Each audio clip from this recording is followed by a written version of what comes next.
become so crazy, but we're just going green. People think we're so crazy, but we're just going green. People think that we're so crazy, we're just going green. People think that we're so crazy, we're just going green.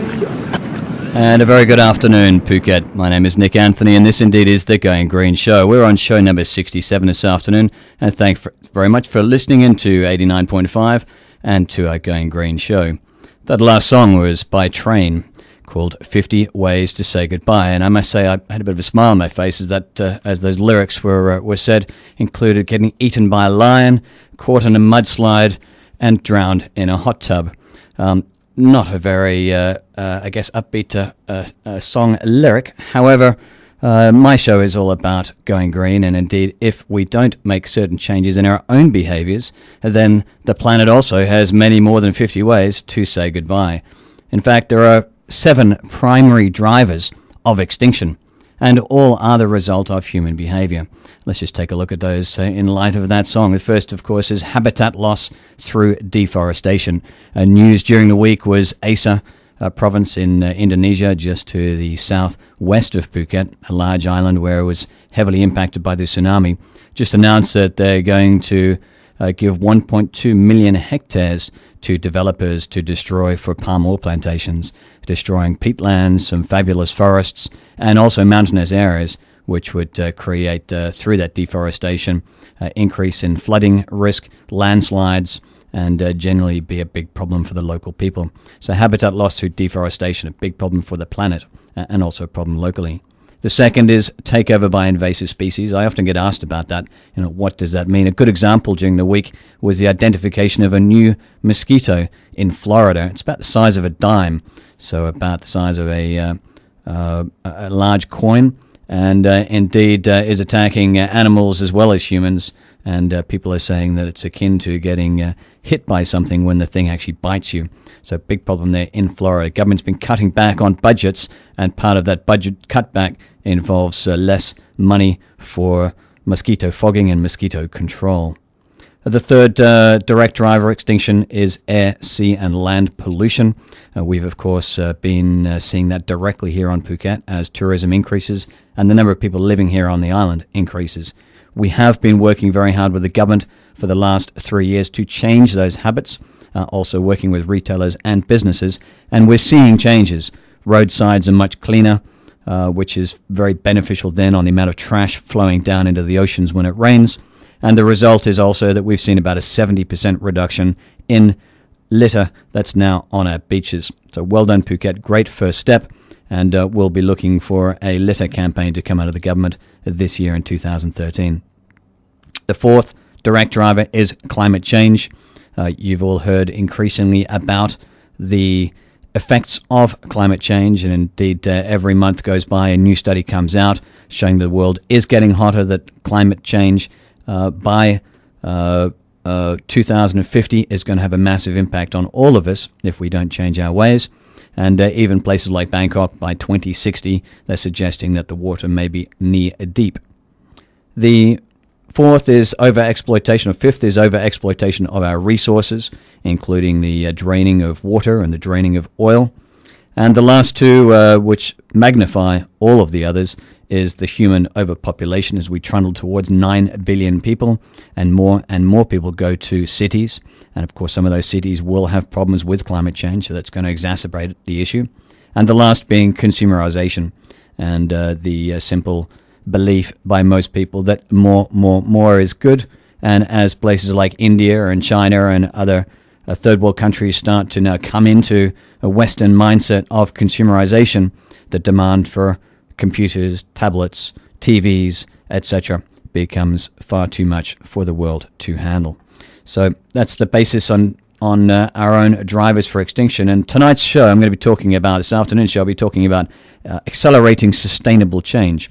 Business is increasingly critical in tackling the world's great environmental, social, and governance challenges. And at the heart of business sits the top 1,000 companies in the world that now control about half the world's market capitalization. Today's show is about a breakthrough, and it's addressed to them and those involved in business.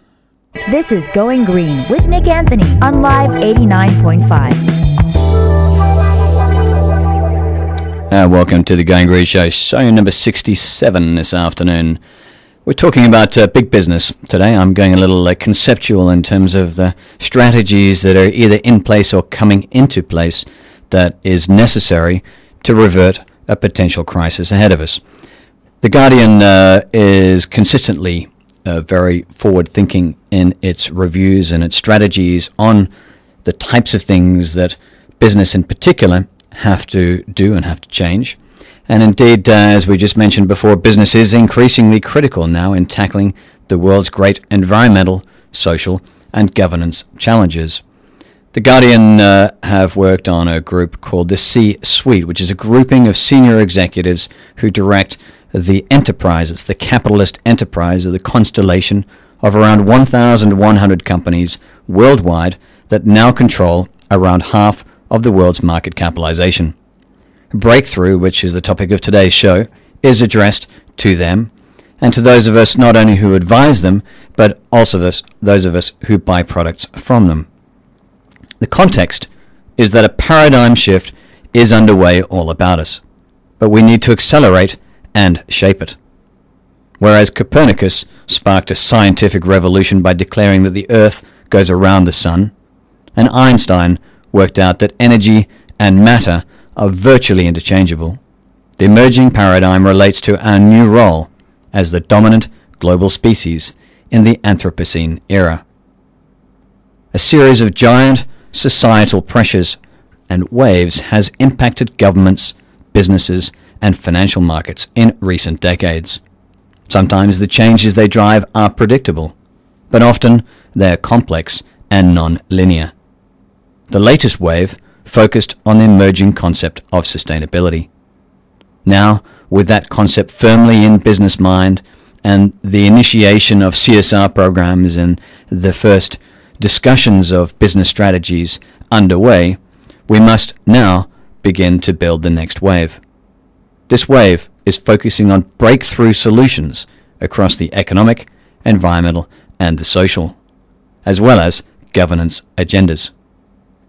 Meanwhile, at least in some countries, we are seeing growing concern about zombie businesses. That is, they're propped up by government loans and spending all their cash on servicing debt, rather than investing in growth and in the well-being of not just the planet, but also of their employees. But what if climate change created zombie economies? The 2013 World Economic Forum Global Risk Report noted that the world economy is at growing risk as persistent economic weakness saps our ability to tackle these environmental challenges. The Guardian created a first blog in this series, and it plotted how some business leaders that they interact with are shifting from denial to a new focus on systemic change. Business and government must now morph through this process quickly or else. And the or else, of course, is relatively bleak. And in a minute we'll come back and we'll talk about the three strategies that are going to take place. Either complete breakdown, it's change as usual, not business as usual, but change as usual, and breakthrough, which is what we will be discussing and looking at and deliberating how here on the island we don't have quite such a large business environment, but we are tourism based and there are opportunities for us to create our own breakthrough. Stay tuned. Nick Anthony on The Going Green Show. This is Going Green Show number 67. We just had Lighthouse Family High, and that was Icehouse with We Can Get Together, something we've been encouraging more people to do. Work together for a better Phuket and for a better Thailand. Well, the 2013 World Economic Forum Global Risk Report, and we've been discussing what in fact big business can do to avert a potential crisis that is coming. The World Economic Forum Global Risk Report noted that the world economy is at a growing risk as persistent economic weakness saps our ability to tackle environmental challenges. Well, businesses and government, as well as all of us, must morph through a process, or else we have a situation. The situation puts us in basically three scenarios. The first is a breakdown, and this is, of course, an almost unremittingly bleak scenario. It's a world in which early experiments and enthusiasm fade in the face of wider incomprehension and resistance to change. Our businesses, cities, and economies overshoot critical planetary boundaries, bringing the planetary roof down on our heads. Think banking sector, Greece, Cyprus overnight, or oceanic fisheries. The second scenario is change as usual. Not business as usual, but change as usual. In this scenario, earnest efforts are made in such areas as corporate social responsibility, CSR, socially responsible investing, such as we saw last week with Denmark saying that they will not invest in palm oil plantations anymore and divesting from them, and sustainability reporting. But overall, the outcome is little more than a set of patches on the existing dysfunctional system. Most initiatives and strategies fail to highlight and tackle the systemic nature of such challenges. In this somewhat more optimistic scenario, change does happen, but political leaders, investors, and the global C-suite, that is the top 1,100 companies on the planet that account for about 50% of global market capitalization, proceed at a dangerously relaxed, incremental pace.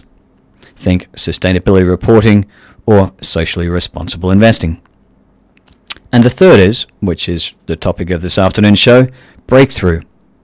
And this assumes that with the usual ups and downs, the trajectory of our societies and economies is pointed toward a very different set of outcomes.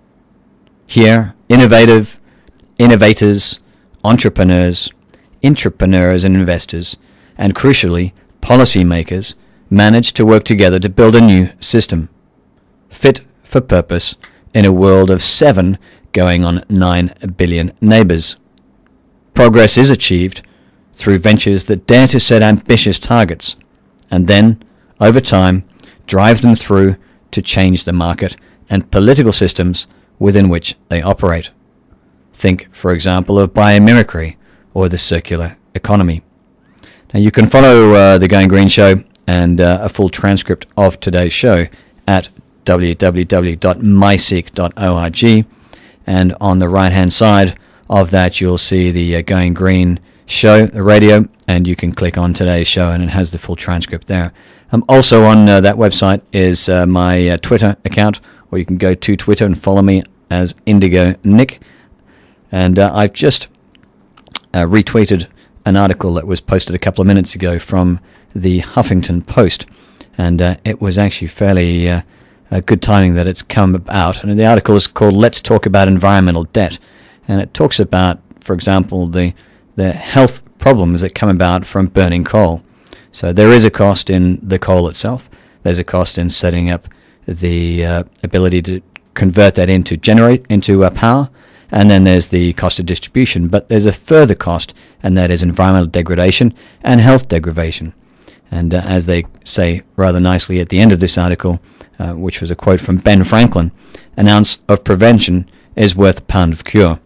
And the question for a big business these days is, are they prepared to put in the hard yards now in what is a difficult economic environment to stop coal, to stop the Keystone Pipeline, to make these big decisions, or will in fact it be business as usual, and in which case then we will continue to see global warming and we're going to see a very different outcome. When I come back in a minute, I'll be talking a little bit about some of these new breakthroughs that will have a massive impact, and they will include science, activism, institutions, access, finance, economics, and importantly, culture. Stay tuned. This is Nick Anthony. You're listening to The Going Green Show. Welcome back to The Going Green Show, show number 67 this afternoon, and we're talking about big business and looking at what is required of the top 1,100 companies, which account for about 50% of global market capitalization, in totally changing the way that they do business to be able to better support the protection of our planet. The analysis and the report that's been created is called Breakthrough, and this afternoon's show has been discussing a Guardian from the UK article that looks at these different issues, and makes a very good summary. Well, breakthrough is the third scenario of what can happen on the planet. First is breakdown, the second is change as usual, and this third is a breakthrough. Well, there are a number of things that do require a breakthrough for us to be able to make this diversionary step away from global collapse, and one of which is science. And most interestingly, science is being used now to be able to track the dizzyingly complex interactions between the world's population, our economies, our societies, and our biosphere, with the aim of creating a virtual environment in which new laws could be tested to see how they work. We're also seeing science now being more mainstream, particularly in the US, where President Obama is starting to tackle climate change. And this is very, very important for the US to now wake up and make changes. And that will also require some hard decisions, such as President Obama's current slate of plans which are being debated, such as the Keystone Pipeline. The second breakthrough that is required is more activism. Activism actually operates like the economy's immune system, suggests a fellow called Paul Hawken, who wrote a remarkable book called The Blessed Unrest. Activists continue to have a real impact. In a recent poll of nearly 2,000 sustainability and CSR experts, 81% saw effective activism as central to further progress. The key shift is that CEOs and other members of these global businesses are now beginning to act as activists on issues like climate change, water, and food security. The third is institutions. A society's political, judicial, and religious institutions are closely linked into the economy, and they have a critical influence on whether or not our economies and societies stay healthy. Unfortunately, there is what Kevin Kelly has dubbed the Shirky principle, after Clay Shirky, who noted that institutions will try to preserve the problem to which they are the solution. The time has come to reboot old institutions and to create new ones, fit for purpose in the 21st century. I'm very proud to be involved with a local NGO called Seek, and you can find that information at www.myseek.org. They are a new NGO, they are a new institution, and doing things very differently in being the center of bringing government, local businesses, and local communities together to find solutions to the problems of which there are many here on the island. Breakthrough access is important. That is, consumption patterns and lifestyles are increasingly now in the spotlight, with a linked issue being that of access to things like clean water, renewable energy, or medicines. And infrastructure will be at the core of that long-term access agenda. Insufficient or inadequate infrastructure, says consultants McKinsey, and the resulting congestion, power outages, and lack of access to safe water and roads is a global concern. Just keeping pace with projected global GDP growth, they conclude, will require an estimated $57 trillion in infrastructure investment between now and 2030. If you look at just the last 4 months alone here on Phuket, as an example, we've seen over 12,000 new cars on our roads since November the 1st, and the result being, as we've all seen, massive snarl-ups with traffic and increasing pollution as a direct result. Also, a report came out yesterday. I saw that Koh Phi Phi is in fact running out of water. This is something that's going to be a big problem for all of our islands, and of course Phuket is an island, albeit a large one, but we are losing our aquifers, that is our underwater dams. We have limited space for new dams, we have increasing population, and we have so far very little in the way of water efficiency. So breakthrough access is another critical area. Breakthrough finance. Finance is the pumping heart and bloodstream of modern economies, and the shocks that came in rapid succession from 2007 were like a series of cardiac arrests. Governments resorted to stimulus packages, like emergency teams using defibrillators. We must shift from a situation where financial to a new focus on the production of positive externals. And this needs to be a strategy based on sustainability, not just on dollars. It's going to be an area of post-growth or zero growth, where instead of governments and businesses striving to make as much money as possible and build as much or to develop as quickly as possible. It comes down more to quality of life, steady growth, full employment, and the ability at the same time to manage your debts. Breakthrough economics is important. Critics have described the economics as everything from the dismal science to a form of brain damage. But for all its faults, the discipline has been central to the success of capitalism. Physics has long been the aspiration model for economists, with a largely mechanical view of value creation, and erstwhile rocket scientists developing new algorithms to progressively accelerate the global economy to warp speed. With a growing focus on network effects, a key breakthrough approach would be to employ ecology as the model, with economies increasingly seen and managed as living systems. Go without water, go without power, go without infrastructure, you have a broken ecology. You also have a broken economy. So increasingly in the future, breakthrough economics has to be seen as an ecological model, and we have to view it in terms of our interaction with nature and our ability to not just maintain nature, but to reproduce and recreate nature where possible. Breakthrough culture is indeed the last a key item, and just as the interaction between our minds and the wider world shape our personalities, so communities, corporations, societies and economies develop distinctive characters over time, and so do different generations. All of these now need to be engaged with true empathy and over time. But the key conclusion is that negative externalities, such as climate change, can no longer be swept under the global carpet. As a result, cultural re-engineering looks set to be the biggest challenge we face in this new century of ours. Principally, again, looking at capitalist areas such as America and the role model that it created during the 60s, 70s and 80s for now Asian economies, India, China, etc., where more means more and more means less in terms of the ability for us to continue to produce at this breakneck speed. This is an article coming out of The Guardian. You can see it on Indigo Nick under Twitter, or go to myseek.org for today's radio show link, and I have a full transcript there and the link back to the reports that were associated with it. Stay tuned. This is Nick Anthony, and you're listening to The Going Green Show. Let's take a look at some international Korean news over the week. And firstly, turning our attention on Bangkok. On Thursday, the CITES, which is the Committee for the Trade in Endangered Species, wrapped up in Bangkok. There was over 130 nations and over 2,000 delegates. And over the week, there were some fantastic wins, particularly for shark conservation. And I will talk more about sharks after the break.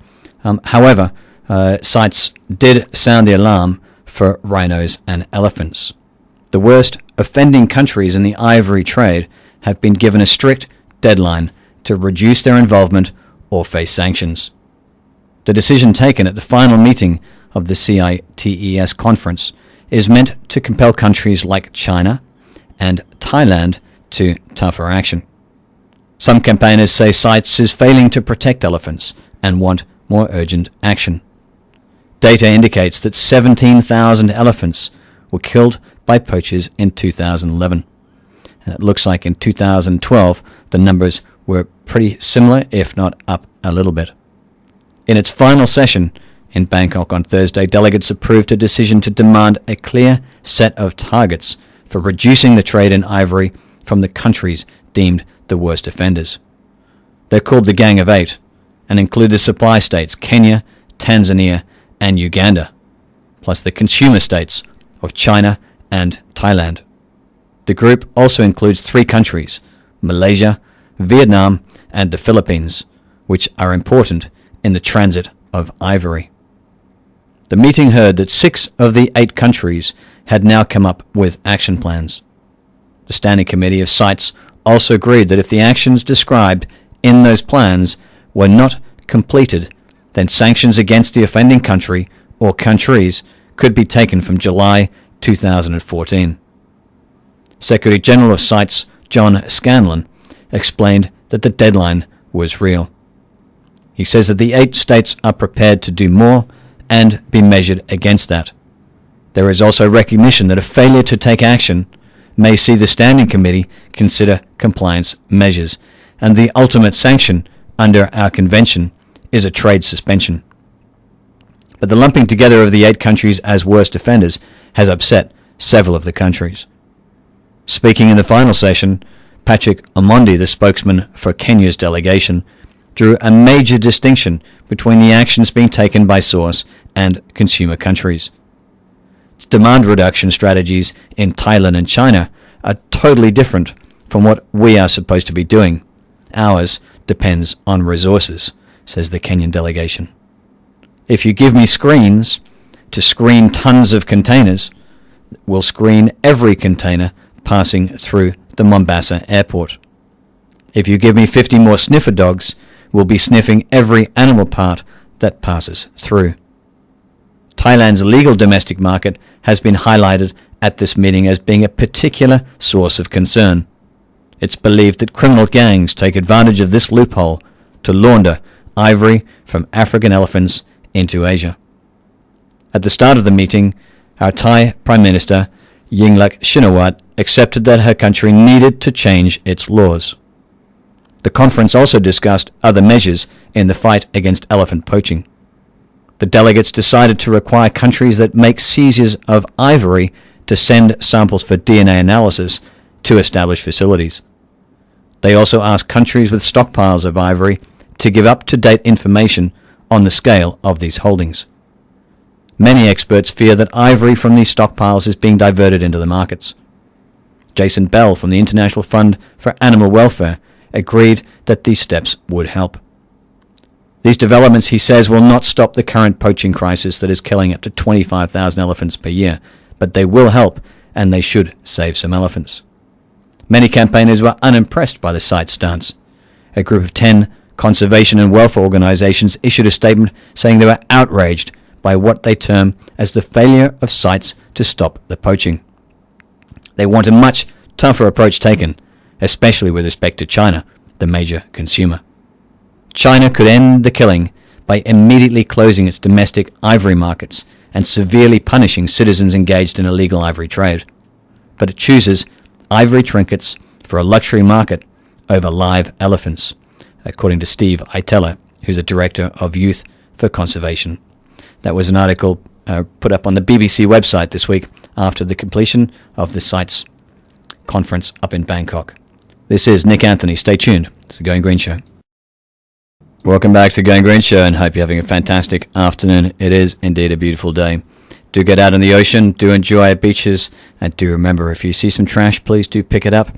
Or if you see somebody dropping some litter, please ask them nicely not to do such things. Well, the CITES meeting, the CITES meeting, which is the Trade in Endangered Species, just wrapped up in Bangkok last week. It was historic for Thailand to have this meeting in Bangkok. Over 2,000 delegates from over 150 countries were there, and as we just heard, there has been distinct and very direct pressure on host country, Thailand, to change its ivory laws. And indeed, if Thailand does not make reforms to the way that ivory is trafficked through Thailand, the way that ivory is traded, then there are potentially sanctions that will be put in place against the country by CITES. There was actually some good news that came out of CITES this week, as well as, unfortunately, the ivory laws were not as tough as some campaigners would have liked, but the pressure is now under change. One thing that did come out on the CITES meeting, which was critical, was that there was in fact a historic meeting for sharks. 3 types of critically endangered but commercially valuable shark have been given added protection at this CITES meeting.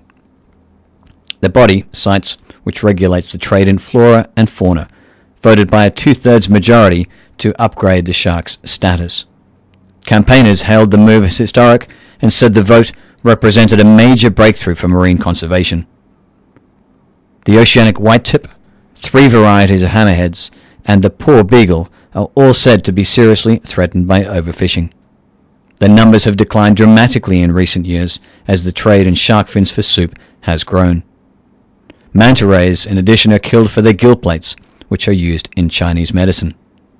Shark supporters have been attempting to get sites to protect these species since 1994, but there has long been strong opposition to the move from China and Japan. A number of factors changed the arithmetic and, this time around, made the shark conservation so successful. A critical factor has been a shift in South American nations who've come to understand that sharks are more valuable alive than dead. They've come to realize, particularly for those with hammerhead stocks, the tourist value of these species and the long-term future that will be protected by a site's listing. Indeed, Brazil yesterday announced that they are being very strict on white tip fishing and any other shark fishing as a result of this site's listing, so there already has been a direct impact in Brazil.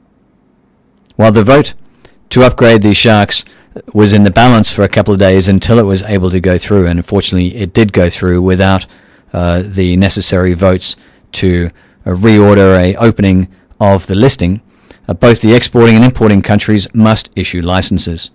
If a nation takes too many of these species, they can be hit with sanctions on the range of animal and plant products that are governed by sites. So it's very significant for sites to have come of age like this, to say we can deal with these species, we can manage the international trade, and let's not be afraid of the marine species. The extension of the authority of sites into the international trade in fish has long worried China and Japan, and the Asian nations were strongly against these proposals.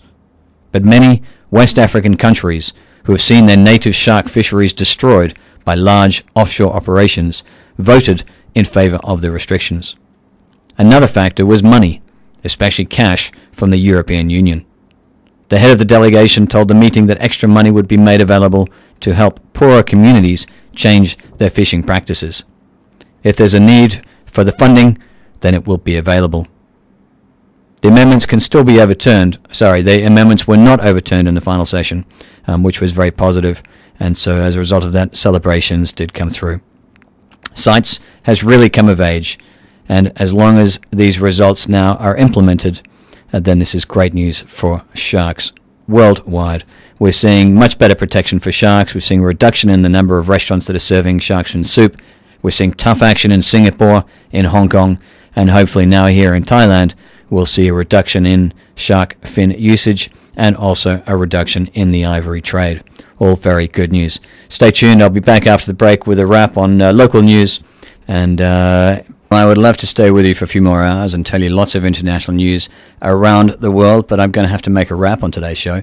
But before I do that, let's take a quick look at this weekend's edition of the Phuket News. It is a weekly local newspaper. It comes out on Friday afternoon. It's owned by the same parent as our own radio station, 89.5 FM, and it's always a great read. The key things from the paper this week regarding the environment that I picked up on was one on page 7.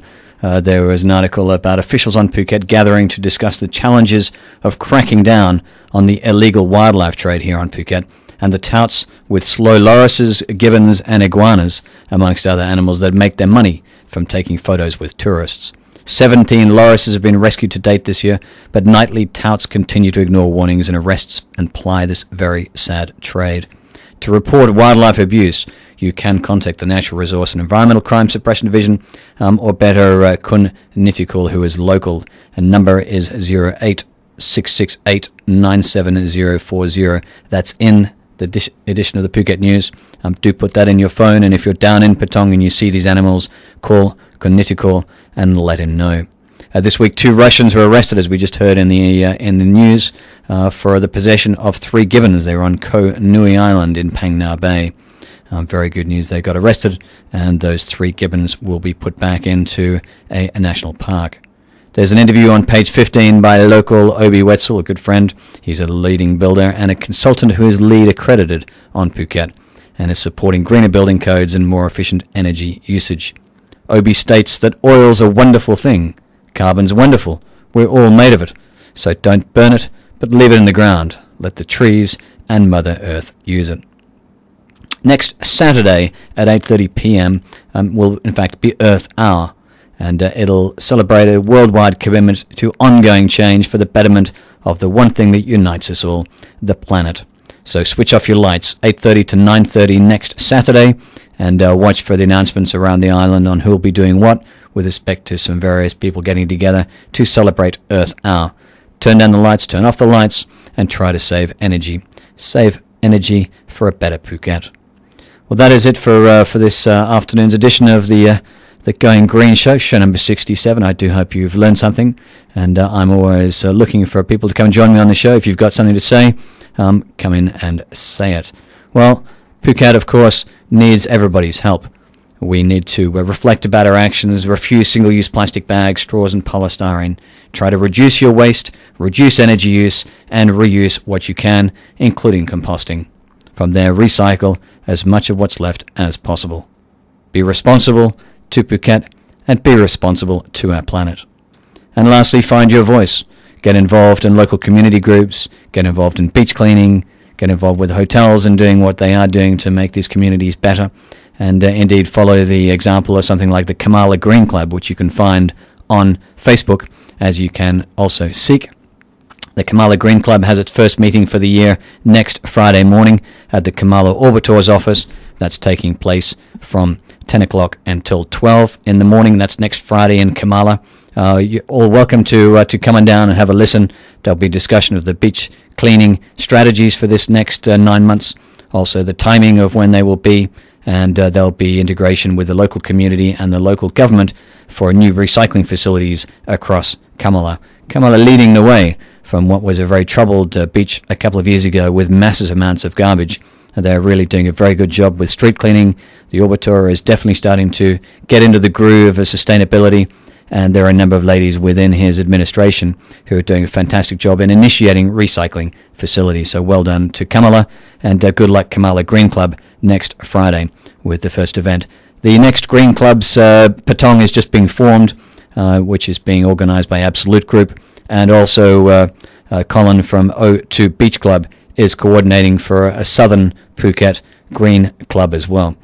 All good news. If you're listening and you want to be a part of that, contact Quetta at Absolute, or you can contact Colin at the O2 Beach Club for the South. I do hope you enjoy the show, do enjoy the beach, and we will talk to you next Saturday.